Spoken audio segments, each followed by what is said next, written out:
जय गुरु जी, जय गुरु जी, जय गुरु जी। गुरु जी के चरणों में कोटि कोटि प्रणाम, कोटि कोटि नमन। गुरु जी की प्यारी प्यारी संगत को जय गुरु जी। तो आज की हम शिव महापुराण की कथा शुरू कर रहे हैं। ओम नमः शिवाय, शिवजी सदा सहाय। ओम नमः शिवाय, गुरु जी सदा सहाय। ओम नमः शिवाय, शिवजी सदा सहाय। ओम नमः शिवाय, गुरु जी सदा सहाय। साध्य, साधन आदि का विचार तथा श्रवण, कीर्तन और मनन, इन तीन साधनों की श्रेष्ठता का प्रतिपादन। व्यास जी कहते हैं, सूत जी का यह वचन सुनकर वे सब महर्षि बोले, अब आप हमें वेदांत सार सर्वस्वरूप अद्भुत शिव पुराण की कथा सुनाइए। सूत जी ने कहा, आप सब महर्षि गण रोग शोक से रहित कल्याणमय भगवान शिव का स्मरण करके पुराण प्रवर से पुराण की जो वेद के सार तत्व से प्रकट हुआ है कथा सुनिए। शिव पुराण में भक्ति, ज्ञान और वैराग्य, इन तीनों का प्रीति पूर्वक गान किया गया है और वेदांत वेद सद्वस्तु का विशेष रूप से वर्णन है। इस वर्तमान कल्प में सब सृष्टि कर्म आरंभ हुआ था। जब सृष्टि कर्म आरंभ हुआ था, उन दिनों 6 कुलों के महर्षि परस्पर वाद विवाद करते हुए कहने लगे, अमुक वस्तु सबसे उत्कृष्ट है, अमुक वस्तु नहीं है। उनके इस विवाद ने अत्यंत महान रूप धारण कर लिया। तब वे सब के सब अपनी शंका के समाधान के लिए सृष्टिकर्ता अविनाशी ब्रह्मा जी के पास गए और हाथ जोड़कर विनय भरी वाणी में बोले, प्रभो, आप संपूर्ण जगत को धारण पोषण करने वाले तथा समस्त कारणों के भी कारण हैं। हम यह जानना चाहते हैं कि संपूर्ण तत्वों से परे परात्पर पुराण पुरुष कौन है। ब्रह्मा जी ने कहा, जहाँ से मन सहित वाणी उन्हें ना पाकर लौट आती है तथा जिनसे ब्रह्मा, विष्णु, रुद्र और इंद्र आदि से युक्त यह संपूर्ण जगत समस्त भूतों एवं इंद्रियों के साथ पहले प्रकट हुआ है, वे ही ये देव महादेव सर्वज्ञ एवं संपूर्ण जगत के स्वामी हैं। ये ही सबसे उत्कृष्ट हैं। भक्ति से ही इनका साक्षात्कार होता है, दूसरे किसी उपाय से कहीं इनका दर्शन नहीं होता। रुद्र, हरि, हर तथा अन्य देवेश्वर सदा उत्तम भक्ति भाव से उनका दर्शन करना चाहते हैं। भगवान शिव में भक्ति होने से मनुष्य संसार बंधन से मुक्त हो जाता है। देवता के कृपा प्रसाद से उनमें भक्ति होती है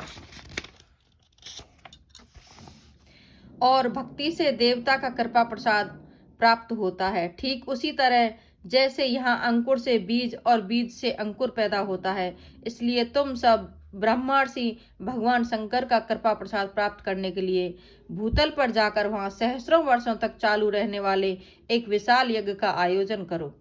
इन यज्ञपति भगवान शिव की ही कृपा से वेदोक्त विद्या के सारभूत साध्य साधन का ज्ञान होता है।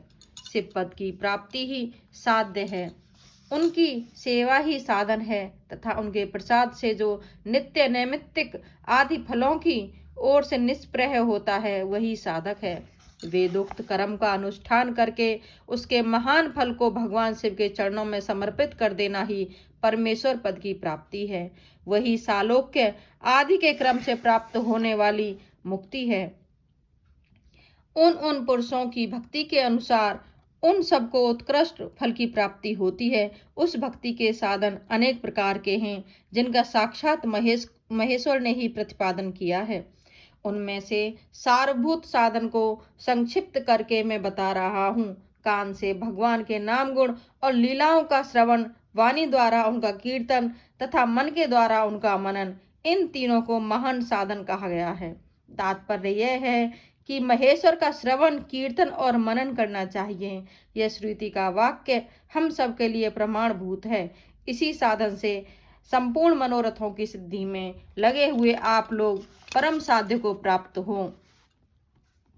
लोग प्रत्यक्ष वस्तु को आंख से देखकर उसमें प्रवृत्त होते हैं, परंतु जिस वस्तु का कहीं भी प्रत्यक्ष दर्शन नहीं होता, उसे श्रवणेंद्रियों द्वारा जान सुनकर मनुष्य उसकी प्राप्ति के लिए चेष्टा करता है। अतः पहला साधन श्रवण ही है। उसके द्वारा गुरु के मुख से तत्व को सुनकर श्रेष्ठ बुद्धि वाला विद्वान पुरुष अन्य साधन कीर्तन एवं मनन की सिद्धि करे।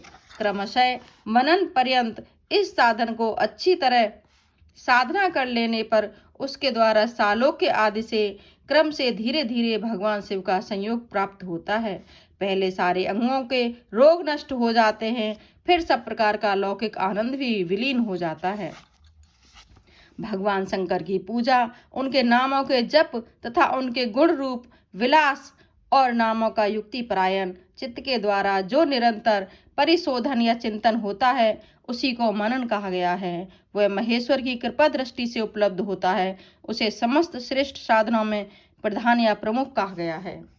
सूत जी कहते हैं, मुनीश्वरों, इस साधन का महात्म्य बताने के प्रसंग में मैं आप लोगों के लिए एक प्राचीन वृतांत का वर्णन करूंगा, उसे ध्यान देकर आप सुने।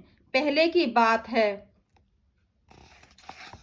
पराशर मुनि के पुत्र मेरे गुरु व्यास देव जी सरस्वती नदी के सुंदर तट पर तपस्या कर रहे थे। एक दिन सूर्य तुल तेजस्वी विमान से यात्रा करते हुए भगवान सनत कुमार अकस्मात वहां जा पहुंचे। उन्होंने मेरे गुरु को वहां देखा। वे ध्यान में मग्न थे। उससे जगने पर उन्होंने ब्रह्मा पुत्र सनत कुमार जी को अपने सामने उपस्थित देखा। देखकर वे बड़े वेग से उठे और उनके चरणों में प्रणाम करके मुनि ने उन्हें अर्घ्य दिया और देवताओं के बैठने योग्य आसन भी अर्पित किया। तब प्रसन्न हुए भगवान सनत कुमार विनीत भाव से खड़े हुए और व्यास जी से गंभीर वाणी में बोले, मुने, तुम सत्य वस्तु का चिंतन करो। वह सत्य पदार्थ भगवान शिव ही हैं, जो तुम्हारे साक्षात्कार के विषय होंगे। भगवान शंकर का श्रवण, कीर्तन, मनन, ये 3 महत्तर साधन कहे गए हैं। ये तीनों ही वेद सम्मत हैं। पूर्व काल में मैं दूसरे साधनों के संभ्रम में पड़कर घूमता घामता मंदराचल पर्वत पर जा पहुंचा और वहां तपस्या करने लगा। तदंतर महेश्वर शिव की आज्ञा से उनके भगवान नंदकेश्वर भी वहां आए। उनकी मुझ पर बड़ी दया थी। वे सबके साक्षी तथा शिवगणों के स्वामी भगवान नंदकेश्वर मुझे स्नेहपूर्वक मुक्ति का उत्तम साधन बताते हुए बोले, भगवान शंकर का श्रवण, कीर्तन और मनन, ये तीनों साधन वेद सम्मत हैं और मुक्ति के साक्षात कारण हैं। यह बात स्वयं भगवान शिव ने मुझसे कही है। अतः ब्रह्मांड, तुम श्रवण आदि तीनों साधनों का ही अनुष्ठान करो। व्यास जी से बारंबार कहकर अनुगामियों सहित ब्रह्मपुत्र सनत कुमार परम सुंदर ब्रह्मधाम को चले गए। इस प्रकार पूर्व काल के इस उत्तम वृतांत का मैंने संक्षेप से वर्णन किया है। ऋषि बोले, सूत जी, श्रवण आदि 3 साधनों को आपने मुक्ति का उपाय बताया है, किंतु जो श्रवण आदि तीनों साधनों में असमर्थ हो, वह मनुष्य किस उपाय का अवलंबन करके मुक्त हो सकता है? किस साधन भूत कर्म के द्वारा बिना यत्न के ही मोक्ष मिल सकता है? जय गुरु जी, जय गुरु जी, जय गुरु जी। तो आज की शिव पुराण की कथा को हम यहीं विराम देते हैं। कल फिर यहीं से सुनेंगे। कल का जो अध्याय रहेगा हमारा रहेगा भगवान शिव के लिंग एवं साकार विग्रह की पूजा के रहस्य तथा महत्व का वर्णन। ओम नमः शिवाय। शिवजी सदा सहाय। ओम नमः शिवाय। गुरुजी सदा सहाय। ओम नमः शिवाय। शिवजी सदा सहाय। ओम नमः शिवाय। गुरुजी सदा सहाय। जय गुरुजी, जय गुरुजी, जय गुरुजी।